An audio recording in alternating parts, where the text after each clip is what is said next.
bertafsir, kunut ini saya masukkan, saya ungkapkan ketika menafsirkan sebuah ayat ihdinas siratal mustaqim, siratal ladzina an'amta 'alaihim ghairil maghdubi 'alaihim waladdallin.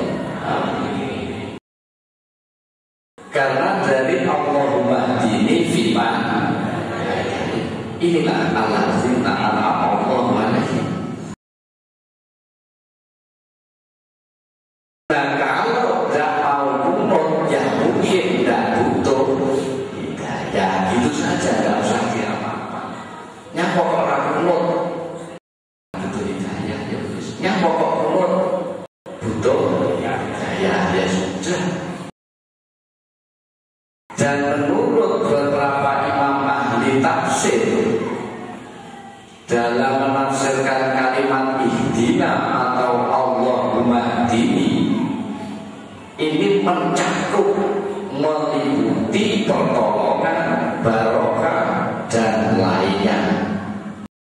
Karena orang yang mendapat hidayah ini berujung kepada an'amta dari Allah. Nah, jadi berujung pada kenikmatan. Siapapun yang mendapat hidayah pasti ditolong oleh Allah. Nah, maka cukup dengan bahasa satu, hidayah atau ihdina Allahumma hdini. Nah, maka dibaca Allahumma hdini.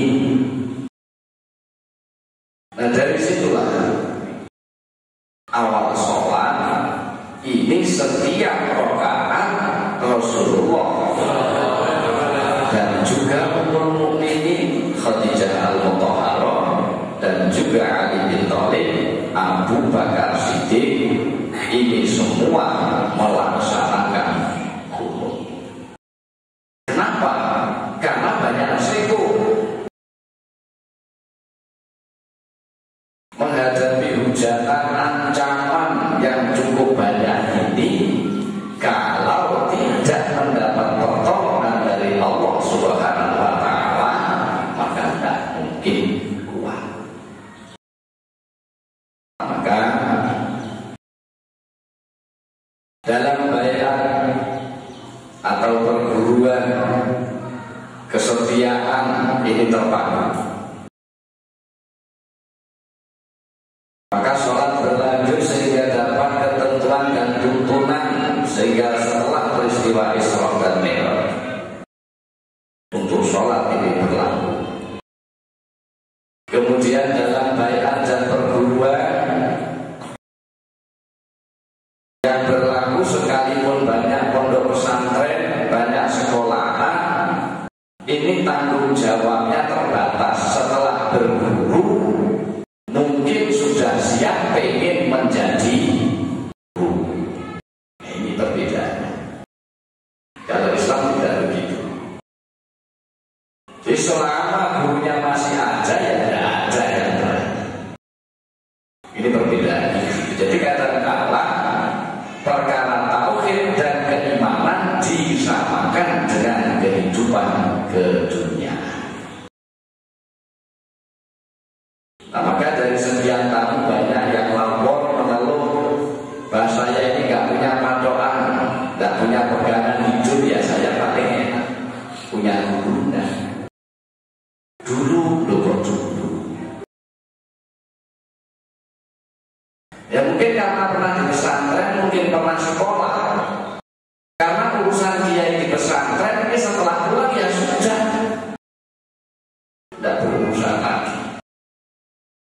Apalagi sekolah, mungkin dari guru SD lepas gak urus.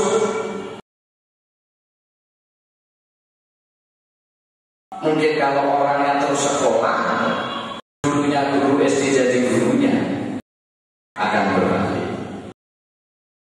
Tapi dalam Islam tidak. Nah, maka tanggung jawab ini sangat berbeda dalam kajian yang mungkin di tempat-tempat yang berlaku.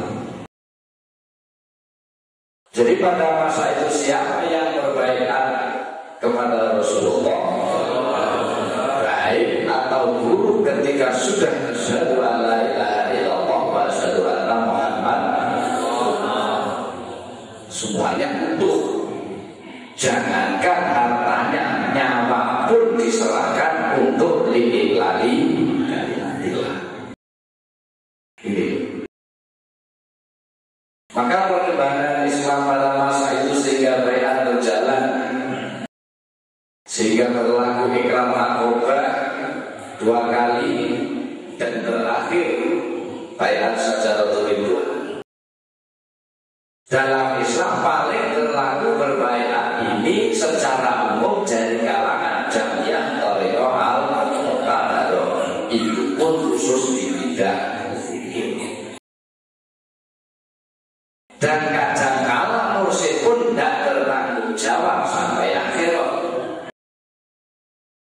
Iya, jadi tidak dipahami atau kurang dikenal oleh lapisan dari orang-orang yang berbesar.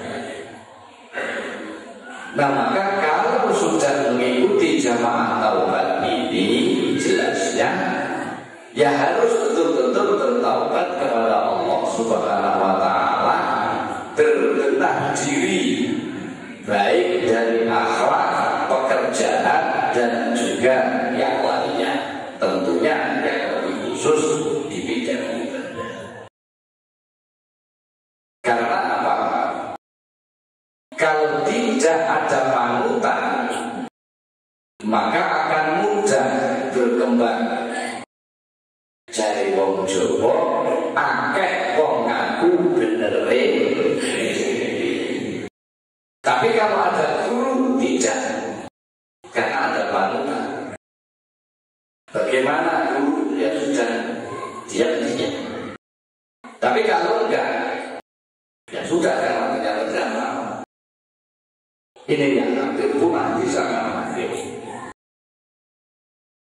Maka dengan kebenaran dari Allah dari tahun 1976, alhamdulillah sampai sekarang, dan berharap sampai akhir nanti. Amin.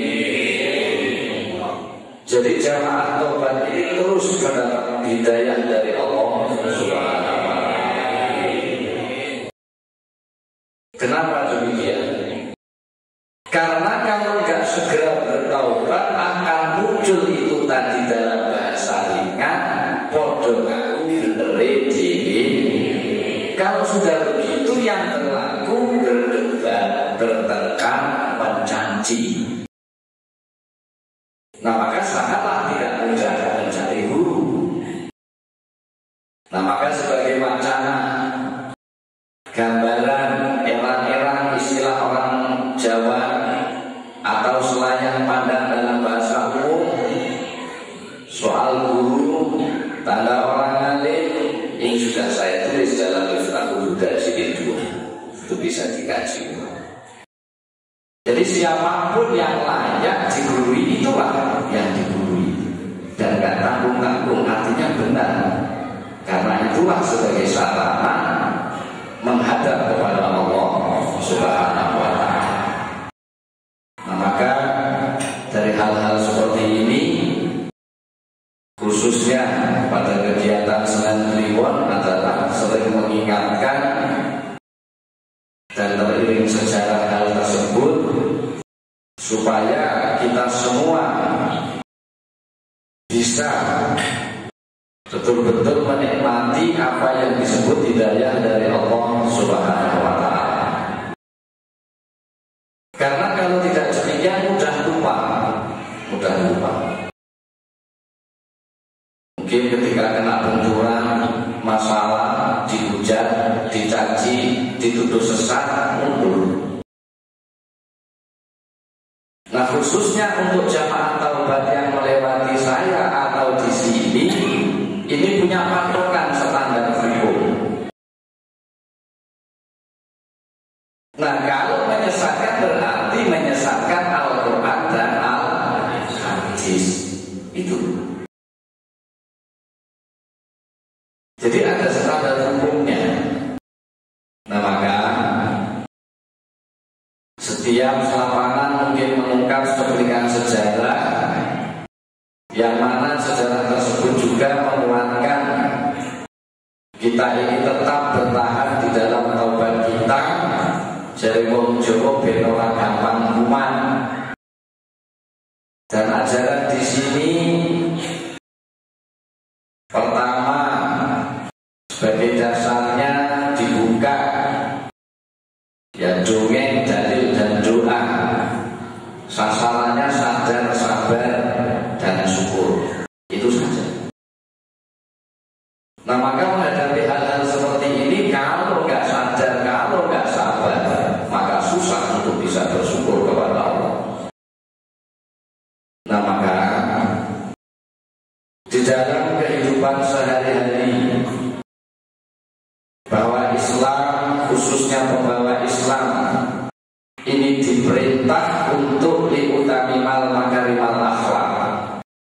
Jadi untuk jamaah taubat ini harus berusaha meningkatkan akhlakul karimah.